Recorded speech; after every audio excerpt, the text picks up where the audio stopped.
হরে কৃষ্ণ প্রভু, এটা কি তৈরি করছেন? পনির 60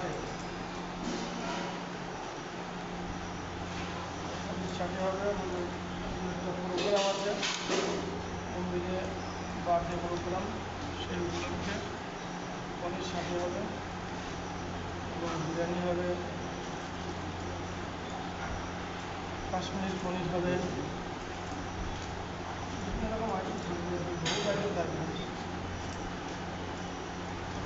আপনাদের এখানে সব ধরনের স্পাইসি খাবার পাওয়া যায়? হ্যাঁ, সব ধরনের সব পাওয়া যায়।